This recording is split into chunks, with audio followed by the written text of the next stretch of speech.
Venezuelan President Nicolas Maduro denounced a new attack on the country's electricity system, this time at the Simon Bolivar hydroelectric power station in Guri Dam. In China, authorities issued maximum heatwave alert for cities in the southwest of the country.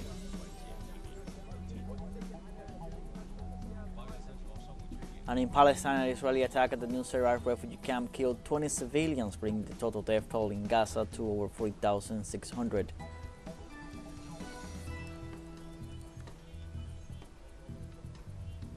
Hello, welcome to From the South. I'm Luis Alberto Matos from the TeleSUR studios in Havana, Cuba. We begin with the news. In Venezuela, President Nicolas Maduro denounced a new attack on the country's electricity system, this time at the Simon Bolivar hydroelectric power station at the Guri Dam. President Maduro detailed that the attack affected the 23 states of the country and the capital. The Venezuelan president highlighted that his team carried out a successful identification process of the mechanisms used to attack the Guri Dam. The Venezuelan president also informed that thanks to the authorities' work, the country is at peace.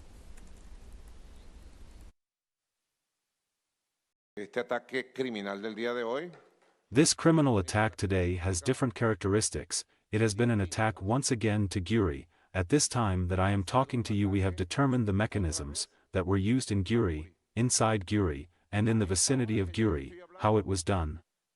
And I'll say no more, cause is an open investigation to achieve justice.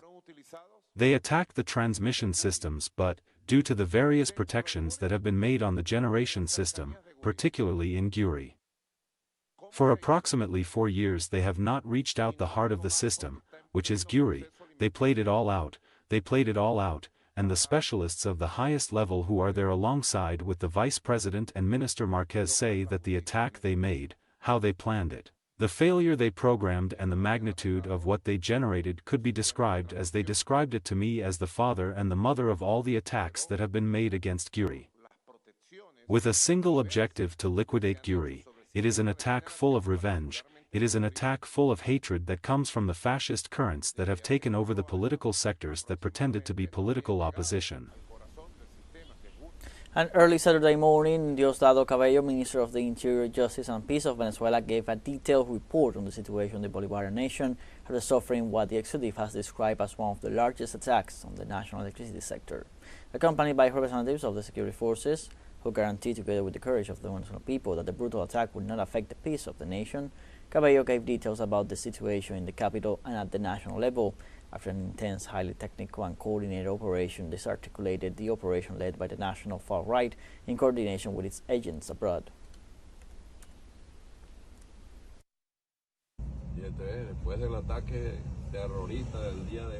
After today's terrorist attack, which is intended to scare, they think they are going to scare our people. But our people have a lot of conscience. The people are in the streets, sharing with their families. The security agencies are deployed and the people feel safe and calm. They can walk calmly because there is the police, their police, in perfect civic police-military union.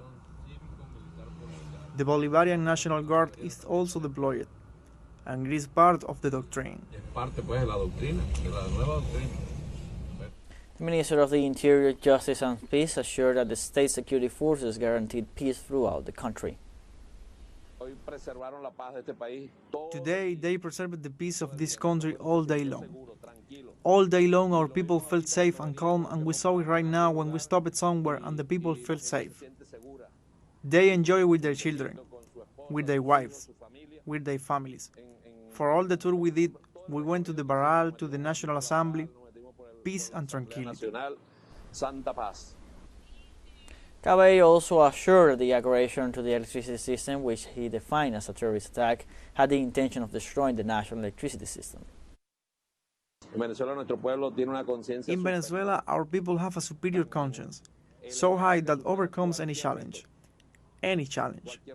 Today's terrorist attack on the country's electricity network did not intend to take away the light to the people for 5 hours, 6 hours or 7 hours. No. It was an accurate blow to the national electricity system. The people of Venezuela showed their readiness to face scenarios of attacks such as the new sabotage to the national electric system that took place on Friday. Our colleague Rolando Segura has all the information. Venezuela dawned in darkness, but nothing prevented most people from going about their daily lives. When we got up, there was no light. I imagine that it was an attempt to sabotage the hydroelectric facility.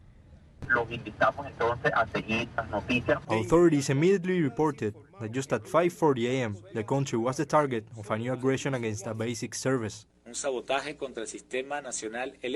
sabotage against the national electricity system has affected almost the entire national territory.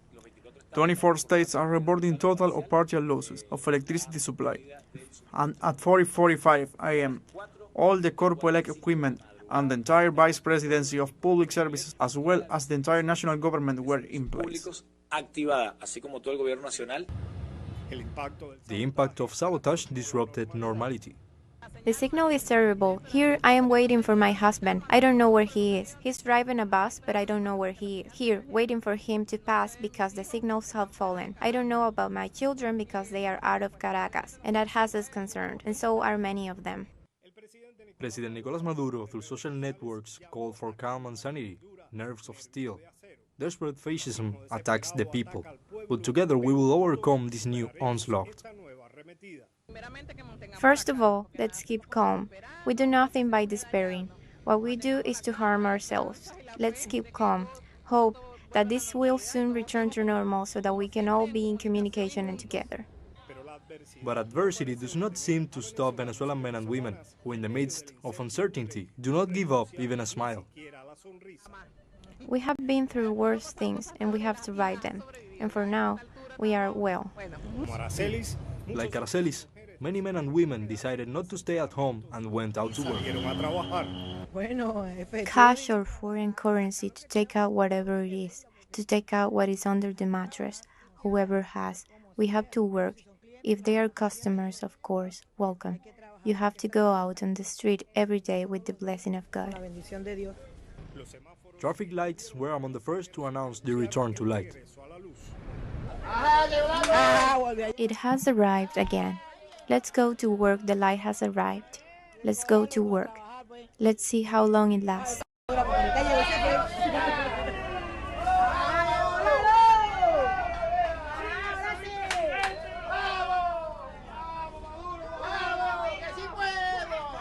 The Venezuelan Minister of the Interior, Diosdado Cabello, this week denounced that power failures in several parts of the country were the result of terrorist attacks by the extreme right, and confirmed that on this occasion the National Electricity Service, SCN, had already begun to be restored in several parts of the country under the corresponding security protocols.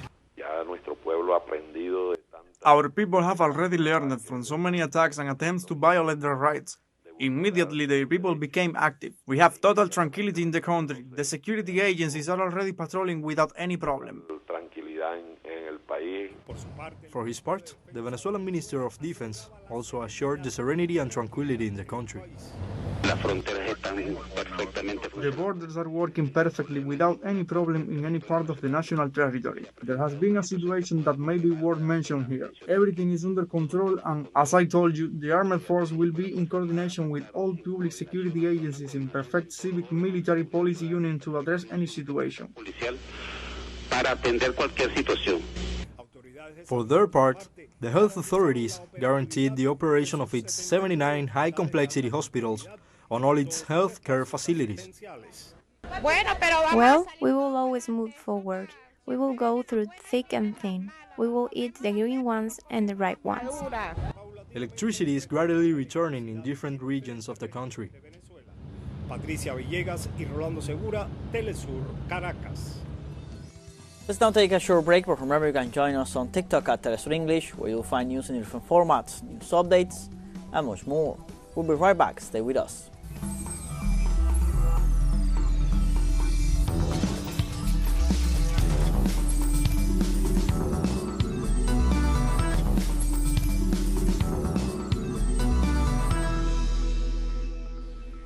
Welcome back. In Ecuador, at least 16 presidential candidates are running before the National Electoral Council for the 2025 presidential elections. At least 17 political organizations carried out primary elections and announced their representatives for the next presidential race. Candidates will present the required documentation between September 13th and October the 2nd. We must remember that these elections will be called to elect a new president, vice president, 151 legislators, and 5 Indian parliaments.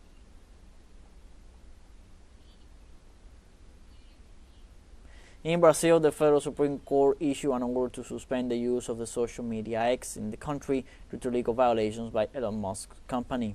The judge ordered the immediate and total suspension of the social network until the court orders issued by the court are complied with, the fines are paid, and the company appoints representatives in the national territory. The court also expressed that there is an imminent danger due to the actions of extremist groups and digital militias that use the social media to spread Nazi, racist, fascist, hateful, and anti-democratic speeches, which undoubtedly create an environment of total impunity in the Brazilian social medias. In this sense, it is expected that X will gradually cease to function depending on the regions of the country.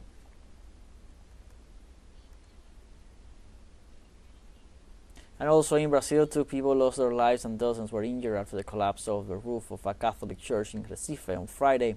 The accident occurred at the Monro de Conceição sanctuary, where worshippers were distributing food baskets to the needy. Authorities reported that 22 people were injured, some of them seriously.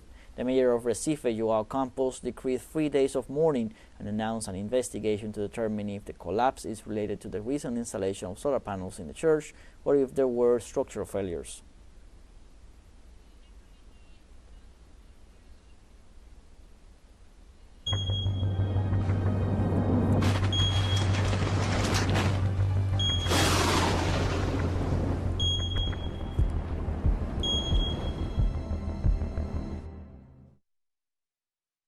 Issue maximum heatwave alert for cities in the southwest of the country. According to the National Meteorological Service, the measure will be enforced in the next 11 days. Current temperatures are expected to persist until mid-September, causing drought and water shortages in rural areas of Chongqing City and Huangyin in Sichuan Province, southwest China. To help people cope with the situation, local authorities have deployed workers and firefighters to send a minimum of water to areas most affected by the drought.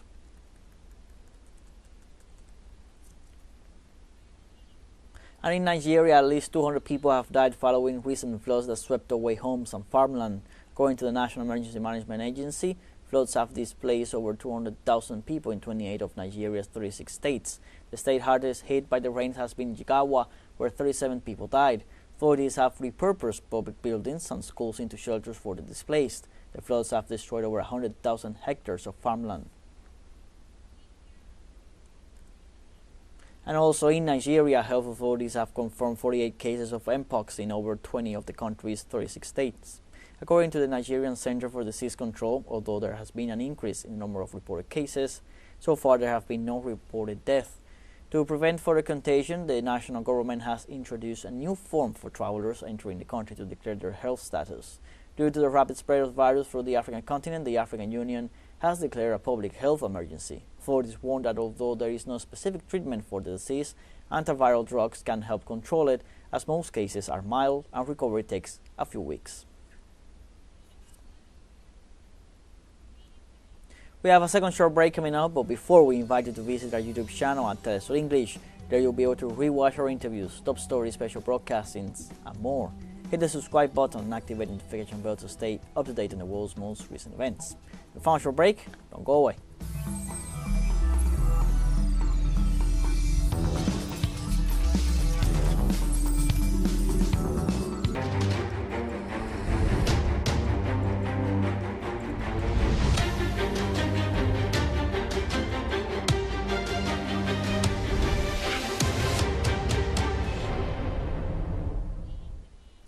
Welcome back. In Palestine, more than 40,600 civilians have been killed by the Israeli occupation forces as part of the continuing attacks on the Gaza Strip.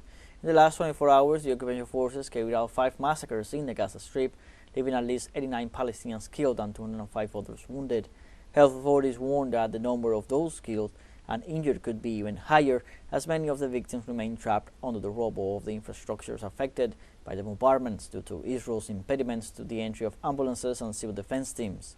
At one of the most recent assaults, at least 20 people have been killed by Israeli attacks in Nuseirat, central Gaza. After midnight, all of a sudden there was a big strike that targeted our neighbor's house. He is a simple man and is not affiliated with any faction or the resistance. Our house was also damaged, as were the rest of the nearby houses. The Israeli occupation forces maintained a military operation against the occupied West Bank for the fourth consecutive day, assaulting localities and arresting several Palestinians amidst growing tension in the area. This is part of a new campaign launched by the Israeli armed forces in the West Bank, the largest in several years, with its epicenter in the northern governorates of Tulkarem and Jenin. At least 20 Palestinians have been killed in this operation. Palestinian authorities condemned the war campaign and warned of its grave consequences, while the locals emphasize that many have been left without basic resources.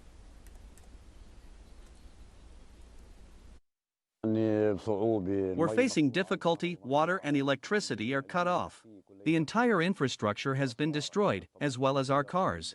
My car, which was parked outside my house, has been damaged, just like other vehicles in the neighborhood. In the neighborhood downhill, the entire infrastructure and all services, water, electricity, and sewage, no longer exist. All basic necessities are non-existent in our neighborhood. We have no bread. We are cut off from the world.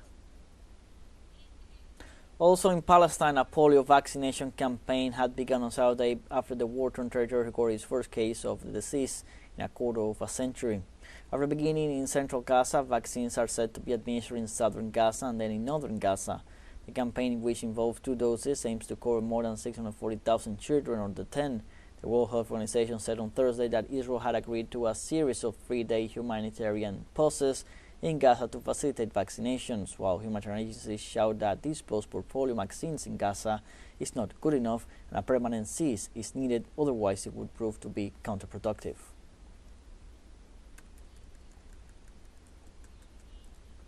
At least 7 U.S. soldiers were wounded in the western desert of Iraq after a clash with suspected Daesh militia members. The events occurred on Thursday, but it was not until Friday that the Central Command, in an unusual statement, confirmed them. According to the U.S. military office, the soldiers were participating in a joint operation with the Iraqi army in the Anbar Desert. In the raid, in addition to the wounded foreigners, 15 terrorists were neutralized, who, according to the Central Command report, were heavily armed. The Iraqi government has not yet made a statement on this incident. And in Niger, after 11 years of occupation, German troops completed their departure from the African nation. This was confirmed by Hermann Nicolai, ambassador of Germany in this country, who stated that the last troops left the territory on Friday. The diplomat assured that the process was carried out in an orderly and conciliatory manner with the government council and within the established deadlines.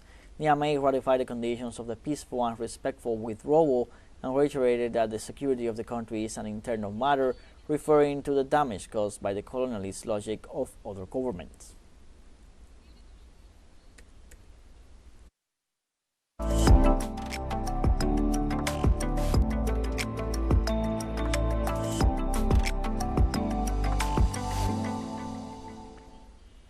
In Poland, a drone show commemorates the 80th anniversary of Warsaw Uprising. The activity had a total of 615 drones form a series of pictures of symbols of Warsaw and the Polish resistance. Among these representations were a bridge with the inscription "Community, a heart," with the number 44 precisely for the year of the uprising took place, a Polish flag with the symbol of the Polish resistance, a picture of a child soldier during the Warsaw Uprising with the inscription "Recognition," a mermaid with a shield, and a sword, the symbol of Warsaw, among others.